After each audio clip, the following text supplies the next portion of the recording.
this is like the first time I've done this ever in my life, and I was really nervous before, but actually getting up on stage, I mean, I had friends in the audience, but all my real friends and fans were in Second Life, and they were right by me. So this is the first time you've performed on stage? Mm-hmm. This is actually my first paid gig ever in my life, and it's my first simulcast.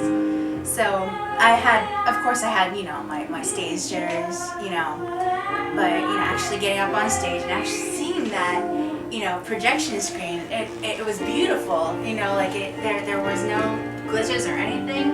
I guess. You've performed like the same songs, so you did a set here that had songs that you've done in Second Life? Yeah. So what do you think, what feels different doing them live in a room? Doing them live in the room, here at the Rockit Room, the sound is so much better than my stupid little apartment and my dinky little, mixer, my $10 microphone, and it feels really good to give, my Second Life audience an actual. So it felt kind of professional. It felt like you were really on stage, the real stage, the real sound. How do you feel different about the audience though? Like you've got the audience in Second Life, and then you have the audience in real life. What was that like? Yeah, in Second Life, I usually interact with my audience a little bit more, because they can chat at me, Right. And I can't really. I hear like a humming, buzzing. People are saying stuff, unless it was. So do you find that in Second Life you interact on the basis of chat, like during a song, or what do you do?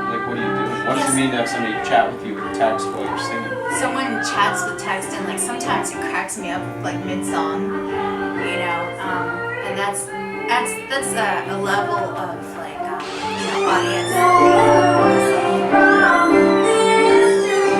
Level of audience. A connection that I can't get in real life. Yeah. And interacting with the real life audience is more like I make a joke and you laugh. Ha ha. It was actually pretty good because most of the real life audience was friends, and I was doing my dance thing, and I got real time reactions and not delayed 30-second delayed response from the audio stream. So that's one of the things that's hard still, right, about Second Life, is that there's that sort of 10-second delay or whatever. Yeah. So you did this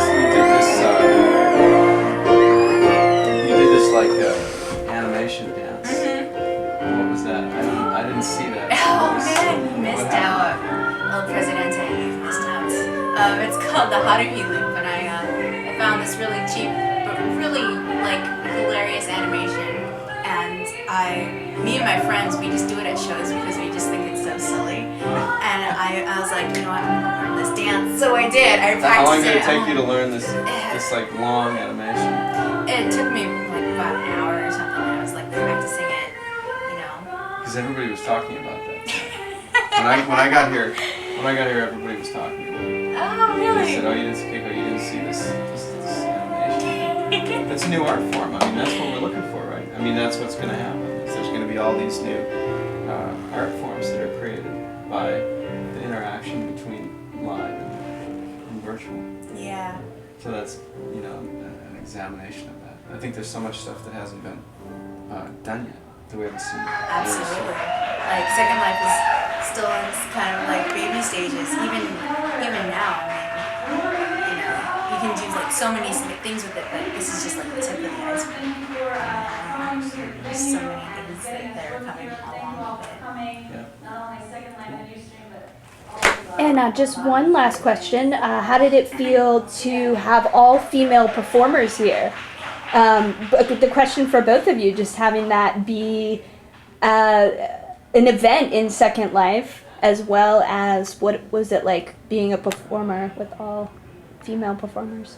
Well, it was a lot more, I guess, maybe empowering or more comfortable for me, being in a lineup with all female performers, because then, a lot of the times I feel like musicians, they kind of, it's like a boys' club, so, being out here and having all female performers and totally rocking the joint It's a good feeling. You know, in the history of emerging societies, when you have a new country or a new society emerging where people are migrating, for example, in a place like Australia in its early years, or America, women actually dominate and control those societies, which is the thing that people maybe don't remember over time.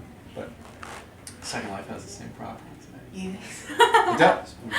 Women use Second Life a lot more than men do, and also tend to be, at least anecdotally, sort of dominant in social networks and connections. And, you know, people running the clubs that are in Second Life that you're playing in, those are generally women.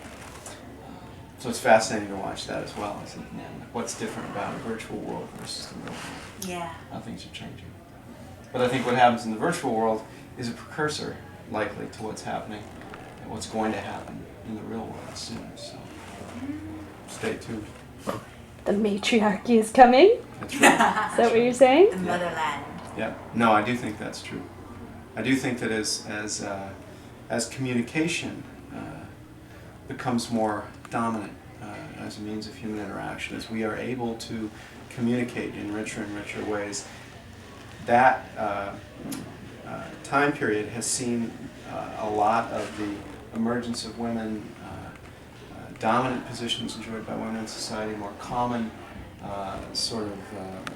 we're more commonly seeing women in different roles in society that you wouldn't have seen before, and I think that that's because of that change in easier and better communication.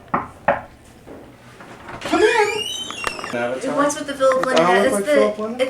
It's the different. It's Philip the Linden's default also sound. like this, like this tall. Really? 5'3". Why have like the default skin and the spiky brown hair and the Well, giant? so the default, you know, we built the avatar system that you use to build yourself in Second Life. It's actually very old now. Surprisingly, we did a lot of the work on that, you know, as early in 2003. So in 2003, or maybe even late 2002, in the company, we had a contest day where we said, well, we're all going to build our avatars, and we're going to build the craziest avatars that we can, and the most interesting ones. And we're going to have a vote, and whoever wins gets to like go out to a fancy dinner. And I knew I wasn't going to win. I'm not as artistic as many of the amazing people at Linden. And so, you know, knowing that I was busy, but yet that I had to compete and spend my hour, you know, building my avatar, I went in and I built this kind of what I call Cowboy Roy, who is Philip Linden in Second Life, and I built this kind of Folsom Street, San Francisco cowboy, you know, with chaps and nothing else, and a handlebar mustache and spiky hair, and you know, what do I have? The Rocky Horror Picture Show T-shirt, you know. And the funny thing about identity in Second Life is that it sticks with you. You know, we project who we are, or we become who we are. We say who we are, and after a while, you know, people knew me as that avatar, and I didn't feel that I could change it. And you know, there have been times when people have, even internally at Linden, people have said, you know, Philip, you got to have an avatar that like looks good. You know, you got to have an attractive, interesting, modern, updated avatar. And I will, you know, they'll give me things like new hair, and I'll put the hair on, and I'll just say, it's not me. It's not me. Not So me, I gotta man. take it off. I can't do it. So Yeah. that's the story of Philip Linden. So. But you know, I think in a way, all our avatars express ourselves more sometimes than us, than our bodies do, in a way. And so I think, you know, there's something to be said for that. Maybe, you know, maybe I want to be this kind of, you know, drugstore cowboy, strange character. You know, maybe there's a part of me that wants to be that. I think that's true. I mean, that's what you see from Second Life. That's interesting. That's the story. Thank you so much.